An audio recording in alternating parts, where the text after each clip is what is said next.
हे guys, welcome back. एक live trading session में आपका स्वागत है। USD CAD मेरे पास एक करेंसी पेयर है यहाँ पर, और इस पर एक ट्रेडिंग अपॉर्चुनिटी मुझे दिख रही है जो कि बहुत छोटा सा रिस्क लेके इस पर हम रिवॉर्ड एक्सपेक्ट कर सकते हैं। लेट्स सी कितना है 1 घंटे के टाइम फ्रेम के हिसाब से। तो यहाँ पर देखिए, ऑल्दो डाउन ट्रेंड है, ठीक है, और एक पुल बैक हमें मिला है।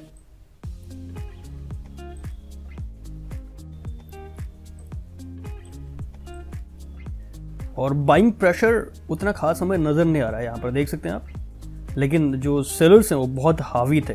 ऑल्दो इस एरिया से एक पुल बैक आना ज़रूरी था। उसका रीज़न ये था कि यहाँ पर पास्ट में एक अच्छा खासा ये लेवल बना हुआ है, जोन है सही। तो यहाँ पर प्राइस कहीं ना कहीं डबल बॉटम बनाने के लिए आ सकता है। तो उसके लिए यहाँ पर चांसेस हो सकते हैं कि एटलीस्ट 30-40 पिप्स जो है हिट कर सकता है। तो उसके लिए थोड़ा सा एक सेलिंग प्रेशर आने का वेट करना है हमें। यहाँ पर 15 मिनट के टाइम फ्रेम के हिसाब से देखा जाए तो एक डबल टॉप सा क्रिएट हुआ है। और अगर मैं डाइवर्जेंस की बात करूँ तो RSI में हमें एक यहाँ पर डाइवर्जेंस देखने को मिल रहा है। आप देख सकते हैं यहाँ पर लोअर हाई बन रहा है और इंडिकेटर पे एक हाई बन रहा है, हायर हाई बन रहा है, राइट। तो कहीं ना कहीं एक डाइवर्जेंस हमें नजर आ रहा है इंडिकेटर यानी RSI और प्राइस के बीच। और अगर हम एक बार मूविंग एवरेज का भी सपोर्ट देख लेते हैं यहाँ पर, ऑल्दो 200 पीरियड के मूविंग एवरेज से नीचे है प्राइस, 20 मूविंग पीरियड के आसपास है। लेट्स सी 50 के आसपास देख लेते हैं हम एक बार।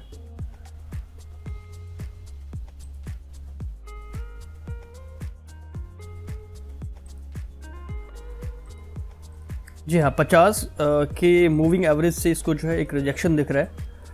50 का जो मूविंग एवरेज है एक्सपोनेंशियल, वो मोस्ट कॉमन यूज वो जो है मोस्ट फ्रिक्वेंटली यूज किया जाने वाला एक मूविंग एवरेज है।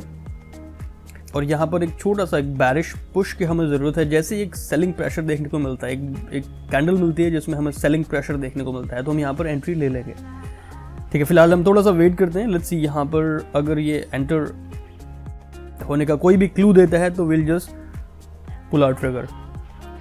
तब तक हम एक दूसरा ट्रेड हमने एग्जीक्यूट किया था यूरो USD पे, उसका एनालिसिस देख लेते हैं जो अभी फिलहाल रनिंग है यहाँ पर।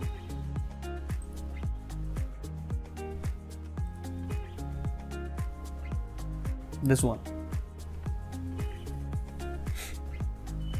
वीकली फॉरेक्स एनालिसिस में मैंने इस जोन की बात करी थी। इस जोन पे कहीं ना कहीं प्राइस आने के बाद एक रिजेक्शन मिलेगा तो हम यहाँ पर बाई की एंट्री प्लेस कर लेंगे इस जोन के आसपास।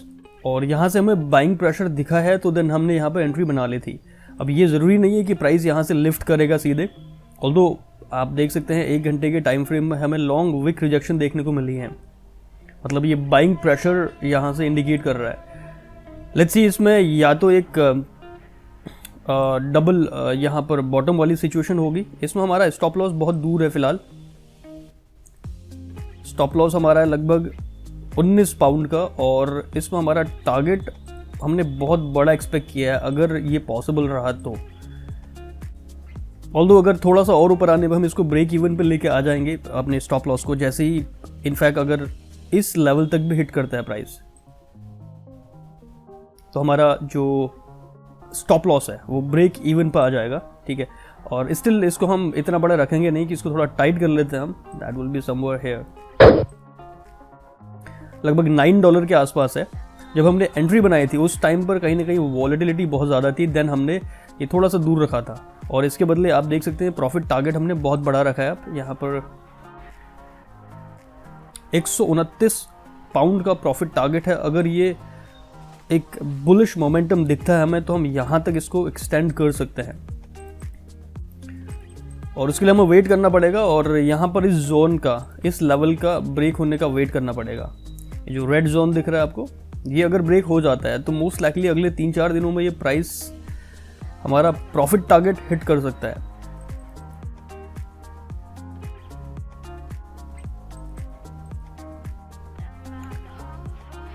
फिलहाल अभी प्राइस वैसा पुश हमें देखने को मिला नहीं है, क्योंकि ये मॉर्निंग सेशन में कहीं ना कहीं एक डाउनफॉल दिखा था हमें इतना बड़ा, और उसके बाद जैसे ही यहाँ पर कंसोलिडेट हुआ प्राइस इस जोन के आसपास, तो उसके बाद हमें एक बुलिश एनगल्फिंग कैंडल दिखी थी यहाँ पर छोटे टाइम फ्रेम में, लगभग आधे घंटे के टाइम फ्रेम में। यहाँ पर ये जो ग्रीन कैंडल थी, इसके क्लोजर के बाद हमने यहाँ पर एंट्री बना ली थी, और उसके बाद फिर से प्राइस वापस आया है, एक डबल बॉटम सा क्रिएट किया है यहाँ पर, आप देख सकते हैं। इनफैक्ट ट्रिपल बॉटम सा क्रिएट किया है, 1 2 3 4, मतलब 4 बार इस लेवल को टेस्ट किया है। उसके बाद फिर ये जो जोन है, इस जोन को तोड़ के ऊपर गया है। तो कहीं ना कहीं अगर एक पुल बैक आता है तो मोस्ट लाइकली वो यहाँ से एक वापस रिवर्स होने का पोटेंशियल रखता है। फिलहाल इसको हम जो टारगेट हमारा है, जो रिसेंट टारगेट, वो है लगभग ये लेवल, दिस वन। अगर यहाँ पर आ जाता है तो हम सिचुएशन देखेंगे, अगर इसको क्लोज करना है या फिर ब्रेक इवन पे लाके छोड़ना है। ये टारगेट लगभग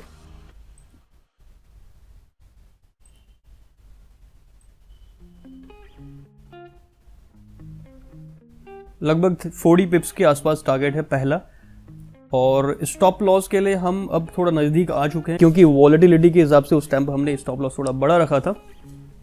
मैं नहीं चाहता था कि स्पाइक आए और वो स्टॉप आउट करके चले जाए, क्योंकि वो एक जोन में था प्राइस, ठीक है, और इतना बड़ा नहीं था। ऑल्दो $20 के आसपास, अगर मैं कैपिटल की बात करूं तो 2500 के कैपिटल में इतना लॉस वो बेयर कर सकते हैं हम, जैसा 2% का रिस्क हमारे पास अवेलेबल है, ठीक है। तो यहाँ पर अभी वेट करना है, लेट्स सी क्या होता है। इसका रिजल्ट मैं दिखाऊंगा, विनिंग या लूजिंग या फिर ब्रेक इवन। अगर लूजिंग होगा तो इसमें हमारा मैक्सिमम स्टॉप आउट होने का जो यहाँ पर अमाउंट होगा, that would be probably 10 pound, ठीक है, और प्रॉफिट होगा तो वो ऑलमोस्ट 20 के आसपास है पहला, और उसके बाद दूसरे के लिए हम ओपन है, लेट्स सी।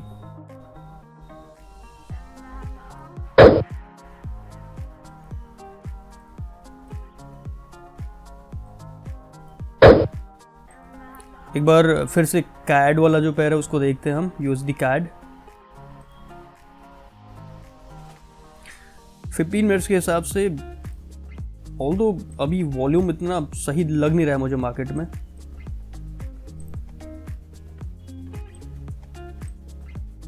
एक डबल टॉप सा क्रिएट हो चुका है लगभग 50 EMA के आसपास से। 4 आवर्स का चार्ट देख लेते हैं एक बार हम।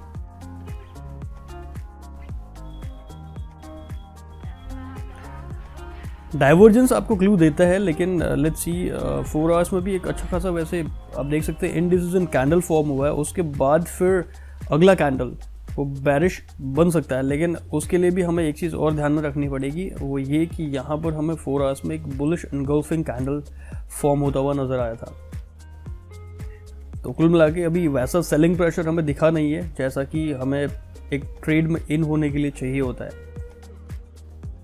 स्टिल अगर रिस्क इस पर कम है तो हम इस ट्रेड में इन हो भी सकते हैं। इसके लिए हमारा रिस्क केवल होगा 10 या 12 पिप का, और रिवॉर्ड के लिए एटलीस्ट अगर मैं इस बॉटम को भी देखूं, यहाँ तक भी देखूं, तो 19 पिप के आसपास है इस लेवल तक भी, और नीचे जाने पर ऑल द वे लगभग 35 पिप्स के आसपास ये टारगेट हो सकता है।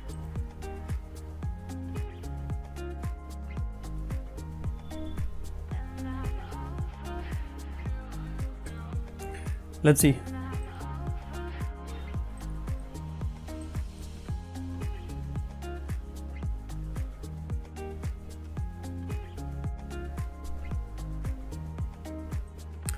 सो अभी फिलहाल हम कुछ समय वेट करते हैं। यहाँ पर एक हॉरिजॉन्टल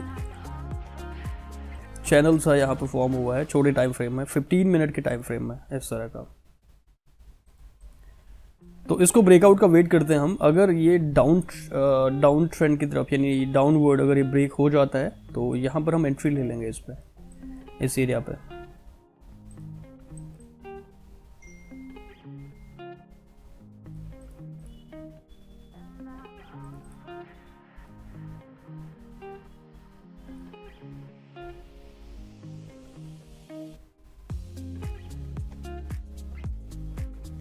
इसमें अग्रेसिव एंट्री बनाई जा सकती है। और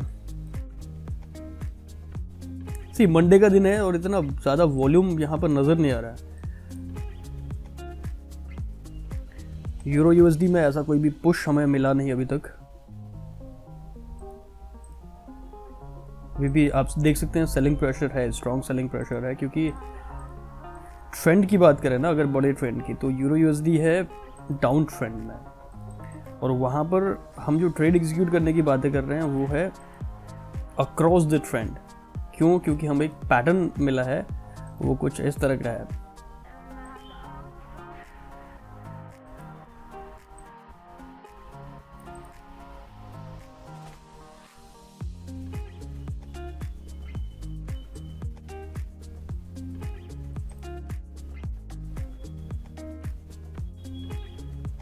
या फिर एक और ट्रेंड लाइन बन रही है कुछ इस तरह से।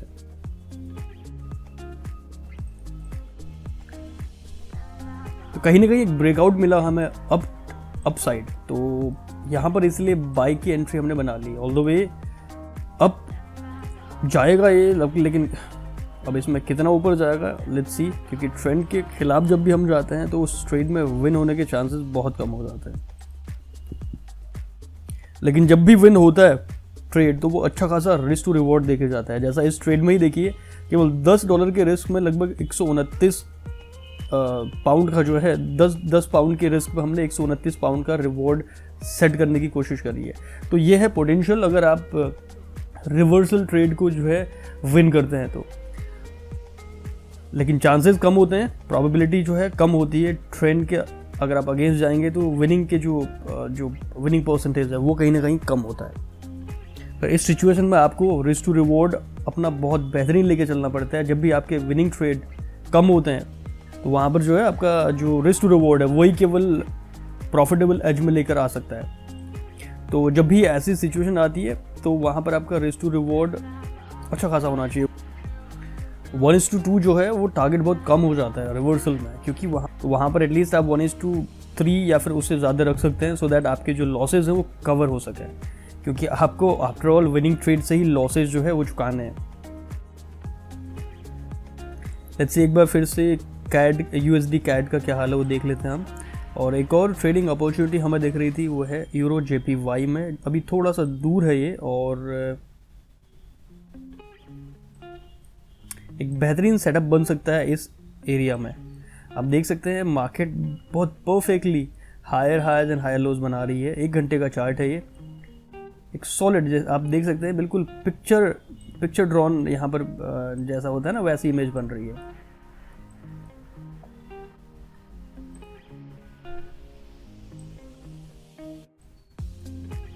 हायर हाई वापस सपोर्ट में आया, इस लेवल पर टेस्ट किया और एक और हाई बनाया, फिर से इस लेवल पर आया, टेस्ट किया, एक और हाई बनाया। तो इस बार फिर से कोशिश है कि हम इस मूव को कैप्चर कर सकें यहाँ पर, एंड इस ट्रेंड लाइन और ये जो एरिया है जो पहले एक रेजिस्टेंस था अब वो सपोर्ट में कन्वर्ट होगा। तो ये देखते हुए हम यहाँ पर इस एरिया में अगर कोई डबल बॉटम या फिर एक लॉन्ग विक रिजेक्शन, ऐसे विक कोई हैमर सी कैंडल अगर फॉर्म होती है इस एरिया में, सो वो एक परफेक्ट बाइंग एंट्री हो सकती है यहाँ पर। और इस पर आपका रिस्क टू रिवॉर्ड भी आप 1:2 के आसपास या फिर उससे भी जो है ज़्यादा सेट कर सकते हैं, क्योंकि आपका नियरेस्ट स्ट्रक्चर के हिसाब से देखा जाएगा, डेली टाइम फ्रेम के हिसाब से देखा जाए तो बुलिश है काफ़ी। और एक पुल बैक आया है और यहाँ पर इस लेवल से रिवर्स होने के चांसेस और भी बढ़ जाते हैं, क्योंकि यहाँ पर पास्ट में देखिए 1 2 3 4 बहुत अच्छा खासा टेस्टेड है लेवल और इससे ऊपर क्लोज हो चुका है प्राइस, यहाँ पर उससे ऊपर क्लोज है। इसलिए जैसे ही पुल बैक आता है तो जो नए बायर्स हैं वो एंटर होंगे इस ट्रेड में, तो कहीं ना कहीं बहुत अच्छा लिफ्ट कराएंगे इस एरिया से, ये चांसेस हैं। बस थोड़ा सा वेट करने की ज़रूरत है अगले 2-3 कैंडल्स में, यानी 2-3 घंटे के 2-3 घंटे के टाइम फ्रेम में जो है इस एरिया के आसपास जैसी प्राइस आ जाता है तो इवनिंग सेशन में ये जो यूएस सेशन होगा उस पर प्रॉबेबली इस एरिया पर ट्रेड बनाया जा सकता है।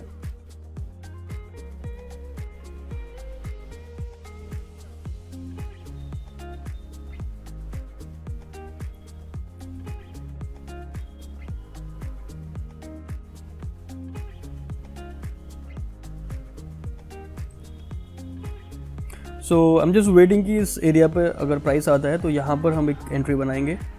फ़िलहाल मार्केट में ऐसा कुछ है नहीं खास। एक एंट्री ऑलरेडी हम बना चुके हैं यूरो पे, उस पर हमारा टारगेट एंड स्टॉप सेट है, स्टॉप लॉस मैक्सिमम जो भी है वो हम देख चुके हैं। एंड USD CAD पर फ़िलहाल हम एंट्री की सोच रहे थे, लेकिन ऐसा कोई बैरिश पुश हमें मिला नहीं है यहाँ पर। तो जब तक कि एक सेलिंग प्रेशर सा ना दिखे हमें, तो इस पर हम सेल नहीं कर सकते यहाँ पर, जस्ट बिकॉज कि यहाँ पर एक डाइवर्जेंस है या फिर एक मूविंग एवरेज है, ऐसा नहीं। क्योंकि प्राइस में अगर हमें सेलर्स हावी नहीं दिख रहे हैं तो वो ट्रेड अब इन होने का कोई फ़ायदा नहीं है। तो फिलहाल जो क्लूज़ मैंने दिए, अगर इन पर आप देखना चाहें तो यूरो JPY पे आप देख सकते हैं। शाम तक एक अच्छा खासा एक ट्रेडिंग की अपॉर्चुनिटी मिल सकती है आपको यहाँ पर। और दूसरा यूरो USD अगेन एक पुल बैक आ सकता है, या फिर अभी भी अगर आप एक मूव कैप्चर करना चाहते हैं तो इस एरिया पर आप इसको ग्रैब कर सकते हैं। या फिर एक और अगर डबल बॉटम सा बनाता है इस लेवल पर आके, उसके बाद फिर इस ट्रेंड लाइन के आसपास से एक सपोर्ट लेके फिर लिफ्ट करता है, तो फिर ये एक बाइंग की अपॉर्चुनिटी हो सकती है। ऑल्दो मैं एग्जिट कर जाऊंगा यहाँ पर, क्योंकि मेरा स्टॉप लॉस बहुत टाइट है। अगर प्राइस डबल बॉटम या फिर एक और बॉटम बनाता है यहाँ पर, मतलब 2-3 तो ऑलरेडी जो है बना चुका है 15 मिनट के टाइम फ्रेम में, अगर एक और बॉटम बनाने के लिए आता है तो फिर मैं यहाँ से एग्जिट हो जाऊँगा, क्योंकि मेरा जो स्टॉप लॉस है वो बहुत टाइट है, लगभग 10 पाउंड के आसपास है। अगर ऐसा होता है कि फिर से हमें इस एरिया पे एंट्री लेने का मौका मिल रहा है, तो फिर दोबारा से हम एंटर हो जाएंगे इस ट्रेंड लाइन के आसपास। सो दैट्स इट गाइज, ये एक क्विक मार्केट जो है एनालिसिस था। आई होप कुछ क्लूज आपकी हेल्प करेंगे इसमें। So until next time, cheers.